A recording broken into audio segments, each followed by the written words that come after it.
Costas, Bob Costas, during Sunday night's game, went on record saying, quote, the Redskins name is an insult, a slur. This kind of harkens back to a move he pulled last season, if you recall. Went on a gun control, I don't want to say rant, but he used his little platform. They give him, 2 minutes to kind of jaw during halftime of each Sunday night football game. Right. And last year, if I recall, is the Newton Massacre. Newtown, whatever. Right. It's not Newton. I always spelled it Newton. Right. I thought of Fig Newton. It's Newtown. So I don't know if it's pronounced Newton, though. Silent W. Canadian accent, or Connecticut accent's a little thick. So. Costa says, think for a moment about the term Redskins and how it truly differs from all others. I'm already lost right there. Does he mean all other team names? Or? I think he was referencing other Indian reference mascot names. Okay, because Chief Wahoo is so tasteful and dignified.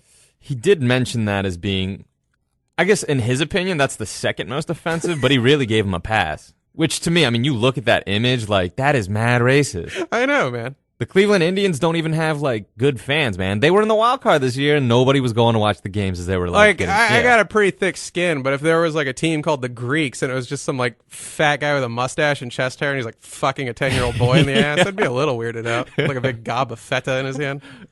I was thinking, though, about Costas' comments on, the Redskins, and, I think, personally, my opinion, yes, it is racist, and it should be changed. Even if you told me 90% of Native Americans were fine with it, only 10% thought it was offensive, I'd still say you have to change it.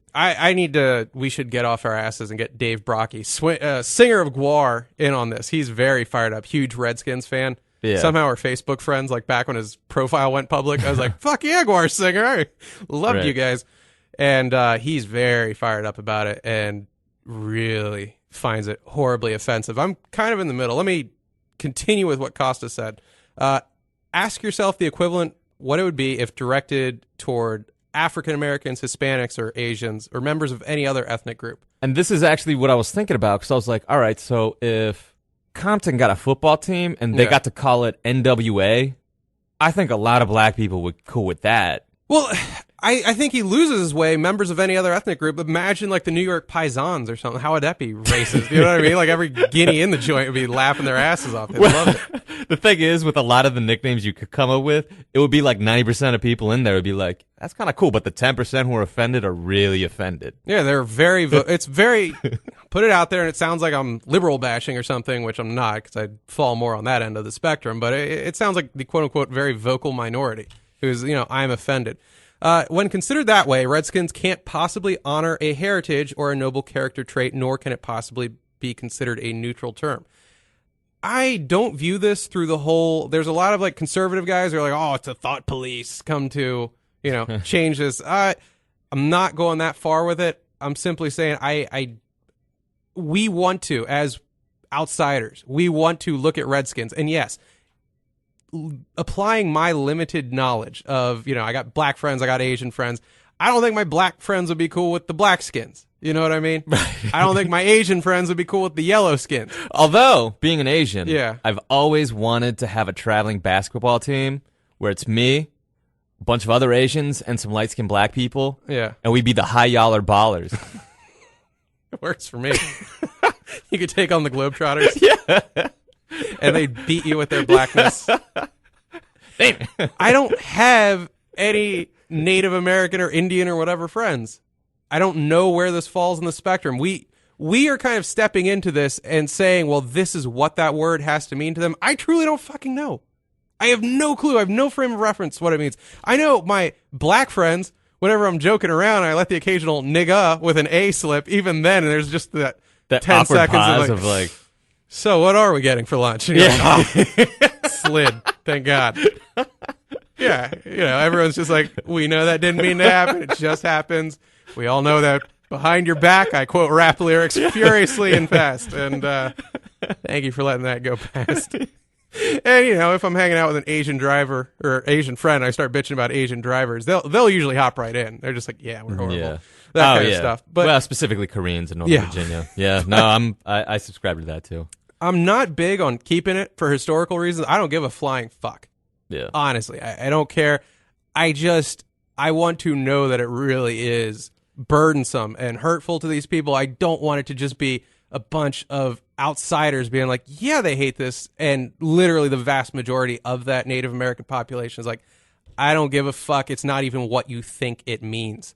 Like what you guys think it means and the offensive level you know, the connotation you put on it, it just doesn't have that within our community. If you told me that, it's hard to get behind the efforts to change it. But if they're like, dude, that literally is our version of the N-word, then yeah, change it. That's fucking horrible. Well, I'll put the context a little broader than that. So there are like a set number of tribes that are very much against this, and it varies from like Native American community to Native American community. Like they really do, like for federally recognized tribes, they really do vary in the way that their cultures work. So some of them are pretty offended by this. Like the Oneida Nation recently came to D.C. to have a talk with people, like the public, about the problems with the name that the Redskins has for people in upstate New York.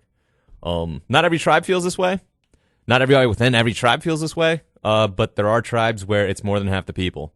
So, and it's, I mean, if that's the case, if you're literally talking 50% of Native Americans are like, look, that name's kind of bullshit, then change it. I don't care.